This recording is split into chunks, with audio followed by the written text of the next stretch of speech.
চলো বন্ধুরা, রান্নাঘরের কিছু অগোছালো কাজগুলো আমি এখন গুছিয়ে নেব। চলো তোমাদের সঙ্গে সেটা শেয়ার করি। তো আমি এখানে মুগ ডাল ভেজে নিচ্ছি। মুগ ডাল আমি আগে থেকে ভেজে রেখে দিই শুকনো খোলায়। এটাকে ভেজে রেখে দিলে কি রান্না করার সময় সুবিধা হয়।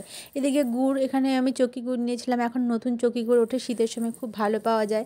তো গুড়গুলোকে এভাবে গোটাগুলো রাখা তো সম্ভব হয় না, তো এভাবে কেটে কেটে রেখে দিলে ব্যবহারের সময় সুবিধা হয়। ফটফট করে বের করে নাও, না হলে আবার কাটো। তো এইভাবে গুড়গুলোকে কেটে আমি ছুরি দিয়ে কেটে এগুলোকে একটা কন্টেনারে করে ফ্রিজে রেখে দেবো। এমনি কিন্তু রাখবে না, গুড় রাখলে নষ্ট হয়ে যায়। আমার অনেকবার নষ্ট হয়েছে, সেই জন্য আমি কন্টেনারে এভাবে ভরে রেখে দিই ফ্রিজে, আর যখন দরকার হয় তখন বের করে নিই। তো এভাবে আমি কাজগুলোকে আগে থেকেই করে এগিয়ে এগিয়ে রাখি, তাহলে যখন যখন যেটা দরকার তখন সেটা সহজেই হয়ে যায়। তারপরে এখানে কিছু গুড় আমি নিয়ে নিয়েছি। এখানে আমি দানা গুড় নয়, এটা কিন্তু দানা গুড় নিয়েছি। নিয়ে আমি মাখনা ভিজে রেখেছিলাম, সেই মাখনাকে একটু গুড় মাখিয়ে নেব।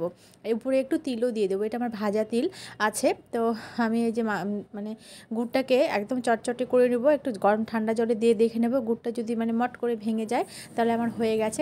ওভেনটা আমি অফ করে দিয়েছি। আর এবার আমি মাখনাটা দিয়ে দেব। দিয়ে এটা হয়ে গেছে আমার একটু ঠান্ডা ঠান্ডা হওয়ার আগ মুহূর্তে আমি হাত দিয়ে ছাড়িয়ে নেব। আর ঠিক কটকটি যেমন হয় না খেতে, সেরকম কটকট হয়ে যাবে একদম। মাখনাটা কিন্তু অবশ্যই ভেজে নেবে।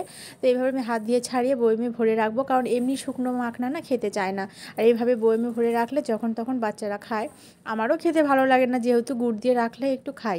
তো তোমাদের কেমন লাগলো? তোমরা এইভাবে কাজ আগিয়ে রাখতে পারবে। টাটা।